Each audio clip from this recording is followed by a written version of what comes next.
work-life balance and what you can do to improve it so that you can stop falling victim to burnout. I want you to imagine that your best friend gives you a call and asks you for help for a favor. And he says, hey, look, I have a funeral that I'm going to tomorrow and I need you to show up there to support me. And you being the friend that you are, you say, sure, no problem, I'll be there. So the next day comes, you get dressed, you wear your best suit or your best dress, and you approach your door, you guys meet, you hug, and you walk in together. And as you guys walk in, you have a seat, and you look up and you notice something funny. You notice that there's all these pictures with your face on it. And you look down at the brochure and you notice that the brochure and from all the pictures that you've seen, that the funeral is actually for you. And then your friend says, hang on 1 second, I'll be right back.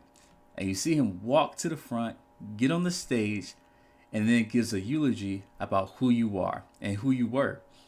I want you to ask yourself, what would I want to hear my best friend say about me and the life that I live? This exercise is called the eulogy, and I love to give it when I want to help clients to figure out what matters to them in their life. And it puts everything into perspective, because what we're doing is we're literally beginning with the end in mind. Now, you can change this person that's up there giving the eulogy from your friend to, let's say, a coworker, clients you serve, your daughter, your son, even your wife, right? Everyone that you care about. And what this does is it helps us to realize, who do we want to be in these spaces? Now, why are we doing this? Well, I want you to understand what is truly important for you so that now you can start to prioritize your life. And that's what we have to do when it comes to work-life balance. When you think about it, if all you did was work and you didn't have any time for family, would that be fulfilling for you? If all you did was hang out with family and you didn't work, would that be fulfilling for you? Right? Maybe. But there's different facets of our life. And this is what I tell my clients when I'm working with them in therapy, is that there's these 4 domains of life that you need to spend time in. Now, the amount of time, it can vary because it all depends on what works for you. So with these 4 domains of life, I'm not expecting you to have 25% in each domain, because that may not be realistic. But you have to figure out what works for you. So the first domain is career and education. So in that area of your life, what do you care about? So you can imagine, let's say, your boss, your clients, or someone getting on that stage and speaking about you. And then you have your relationships, right? So this is everyone that you love, that you speak to, that you care about. This can even be something as simple as your neighbors, your church members, anything like that. Next, you have your leisure time. So what do you do for fun? What do you do to get away from it all? And then last, you have your personal growth and personal health. How are you taking care of yourself mentally and physically? These 4 domains of life completes the entire person. It completes you. And you need to make sure that you're spending time in each domain, accomplishing goals, and moving closer to the things that you value.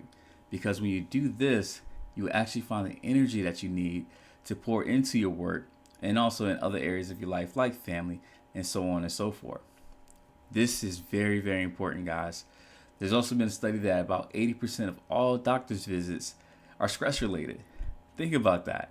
80% of all doctor visits is stress related. So that should tell you that we need to address this, honestly, very seriously. And in this episode, I'm going to give you a few techniques. And it's so many techniques that I'm actually going to do a 2-part episode for this podcast, because I want to make sure that at the end of these 2 episodes, you have everything that you need to help give you that work-life balance so that you don't burn yourself out, have any more stress, and that you can actually give into your relationships and other assets of your life, other facets of your life, if you will. And the eulogy is a great one to start. So with that being said, let's go ahead and jump into the first technique. So the first technique is all about setting boundaries. And we've heard this before, that, hey, you have to set boundaries. You have to know how to say no. You have to know when you need to say yes, right? These things are very important. And what I tell clients all the time is that when you say yes, you also have to ask yourself, what am I saying no to? And also when you say no, what are you saying yes to? Because when you say no to hanging out with friends on a Friday night and going out and partying or whatever it is that you do, when you say no to that, you're saying yes to self-care, right? If that's what you're going to do for that night. You're saying yes to hanging out with your family, your girlfriend, your wife, your husband. And those things may be truly important to you.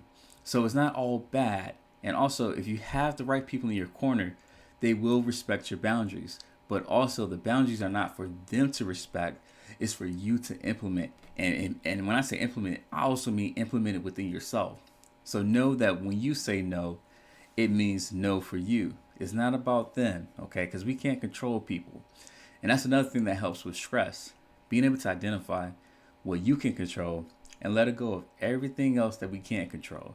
Things like the weather, things like other people's opinions, things such as what people say and do. Things like that we just cannot control.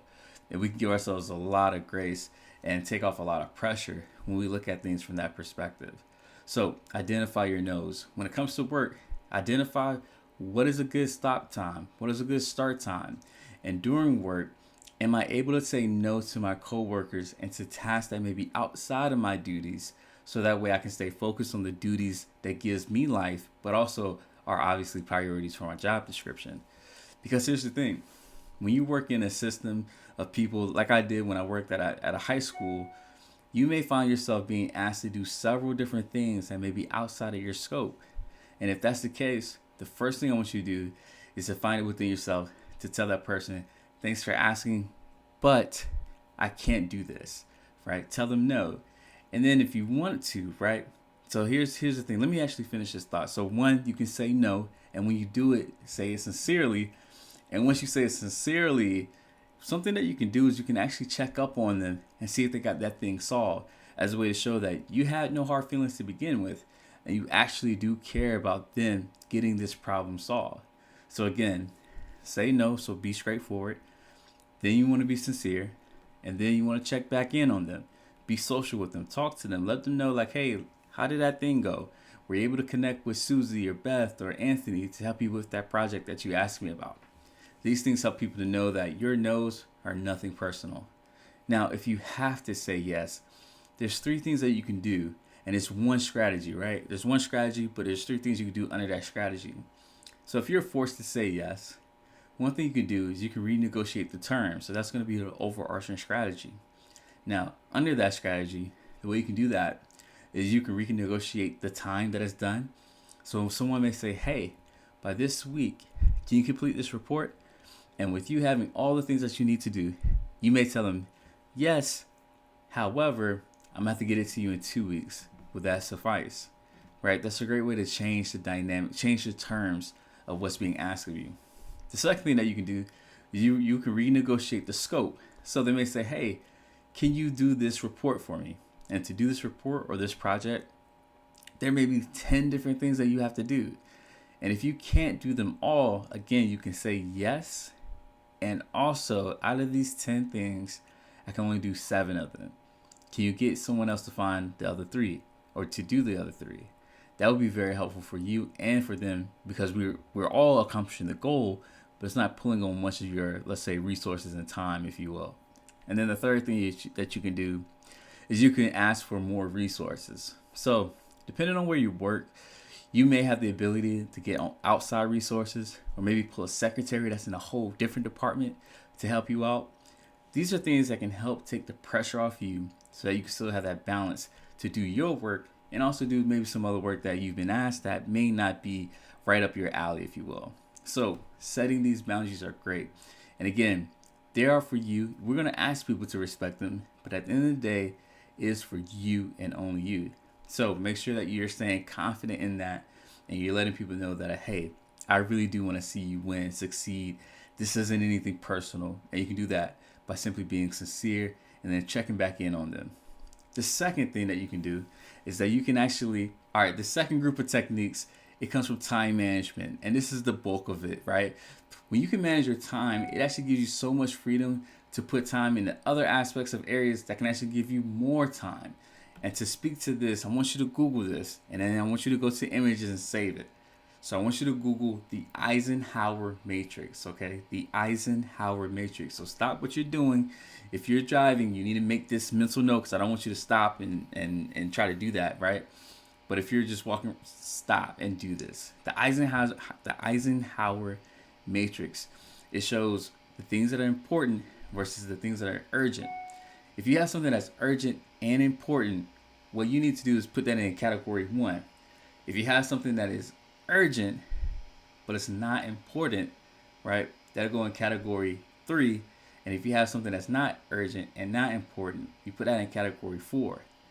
Now, if you have something that is important but it's not urgent, you're going to put that in category 2.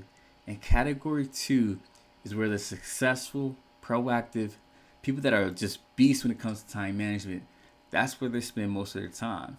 Okay? Because let's think about things that are in category 2. Again, these are things that are important, but it's not necessarily urgent. And something like that, maybe going to the gym, maybe it's eating healthy, maybe it's going to your doctor's visit for that checkup. There's so many things that are important, yes, but it's not pressing on us, if you will. And if you can take care of those things, it actually gives you more time to invest into that actual same domain, if you will. Because if not, you'll find yourself in all the other areas, especially in quadrant 1, where things are important and urgent. And as a result, you're going to feel overwhelmed and stressed because something always feels like it's due. It feels like there's always something coming on your desk. You're always behind the 8 ball and you can never get ahead. To prevent that, you need to use the Eisenhower matrix and start writing out things that are in quadrant 1, 2, 3, and 4. And try to spend the bulk of your time in quadrant 2. Again, Google that.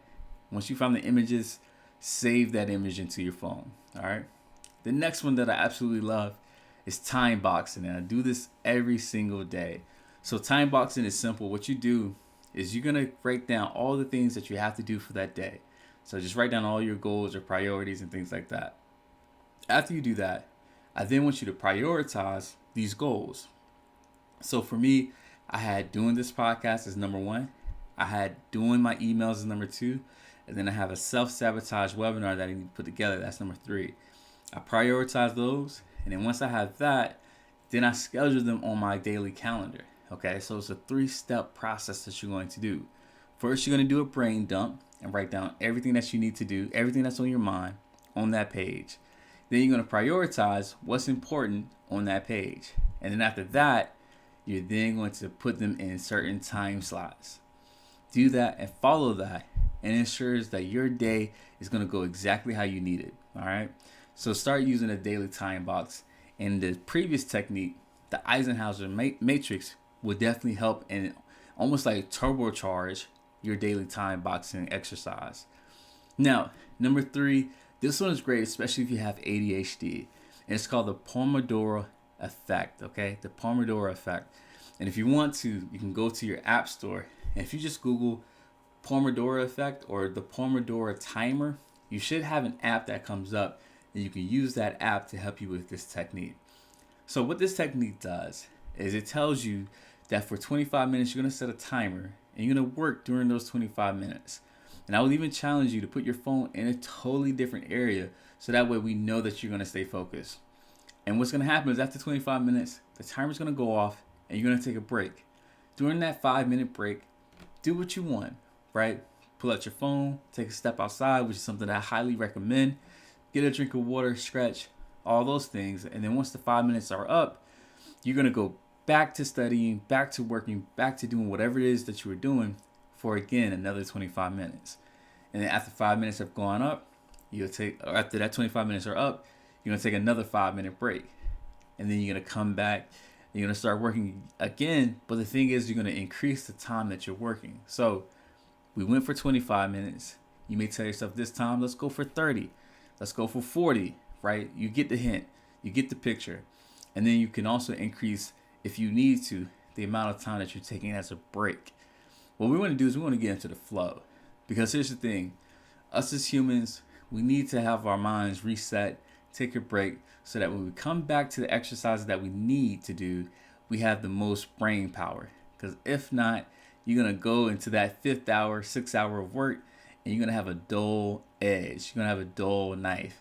And if you have that dull knife, you're going to be working even harder with less progress. There's a great book called The 7 Habits of Highly Effective People. And habit number 7, it talks about sharpening your saw. Because if you were cutting a tree for 6 hours and you didn't sharpen that saw is going to get pretty dull. And as a result, you're not going to make as much progress, even though you're working just as hard. So make sure you're using these 3 techniques. Again, you have the Pomodoro effect, where you work for 25 minutes and you take a 5-minute break. You have daily time boxing, where you just simply prioritize your day. And then you have the Eisenhower matrix, what helps you separate your day so that you know what is important, right? Whenever something comes across your desk, or let's say you're doing something in your leisure time, it will help you to know, okay, this activity is something that is important, but it's not urgent. Therefore, I probably should do it. Or you may come across something that is not important and it's also not urgent, meaning that it's a time waster and you probably shouldn't do it at all. All right. So those are 3 great techniques under the idea of time management. Last, mindfulness. This one is beautiful. All right. Now, I, as a therapist and as a coach, I can go 7 hours, right? And this is not 7 hours straight, and you'll see what I mean. But in a day, I can have 7 sessions. And when I have that first session, I'm fresh. And when I have my last session, that 7th session, believe it or not, I'm just as fresh. You may ask yourself, like, how can he do that, right? And here's the thing, guys. I'm an introvert. Like, I'm a big introvert, meaning I really don't like speaking too much, especially in large crowds. But I do it when I need to, and it's okay. But I prefer small crowds or just being by myself.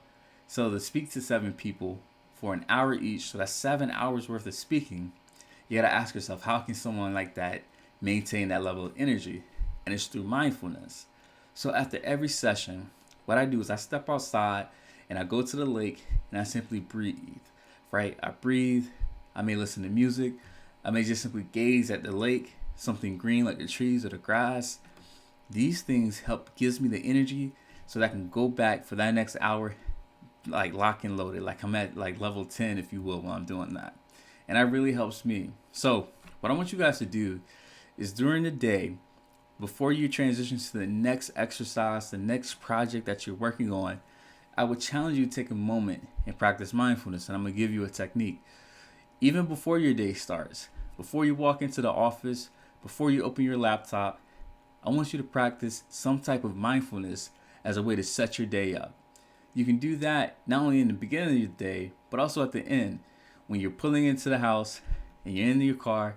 Before you step out and go inside and you're Superman or Superwoman for your family, take 5 minutes to just simply be by yourself. And that's something that I do a lot to make sure that I'm the best version of myself when I'm walking into the door, because my wife and my son, they deserve that. And I think you would agree with that too. So the mindfulness technique that I love to do, it actually centers around music. And what I tell my clients to do, and what I would love for you to do, is to play a mindfulness song, or you play a jazz song. And as you're listening to the music, I'm going to tell you to focus on one instrument within that entire symphony. So if you listen to jazz, there's a lot of trumpets in there, or maybe it's a lot of pianos, depending on the music that you're listening to. I would tell you to focus on just the trombone, just the trumpet, and focus on that for 30 seconds. And once you do that, pull yourself back and focus on the entire song again. And then after 30 seconds of that, focus on a different instrument. And this may be the piano this time. And I would tell you to focus on that for 30 seconds and then come back and focus on the entire song. What we want to do is we want to build these muscles for you to be able to focus intently on something in the here and now. Because if not, your mind's going to latch onto one of those 80,000 thoughts that our mind can have in a day. And that thought may pull you into an abyss of sadness, overthinking, anxiety. It can be a lot of things. So to give your mind a break, put on some mindfulness music or put on some jazz music and focus on an instrument very, very intently. And let's see how you do with that. And what's that going to help you do is it's going to help you to be able to focus when you go to work or when you walk inside the house and focus on one thing. And that may be your family. That may be cooking. That may be whatever it is that you need to focus on at the time, rather than being hooked by these, again, terrible thoughts that we can have at times. So these are just 3 simple techniques. Again, I gave you a list of time management techniques, and under there, you have 3 techniques. As I just mentioned, you have the mindfulness technique, and then last, I gave you the setting boundaries techniques. So these 3 things you can use to help give you that mindfulness, that time management, and help you to set boundaries, as I mentioned earlier. So take care of these. You'll find yourself having more work-life balance, and that way it'll give you more energy to be the best version of yourself. And as I mentioned, this is just part 1 because there's so much more that I can give you guys. So take care, be safe. Don't forget to subscribe to this podcast so that way you can get more information like this. And I'll see you guys later for part 2.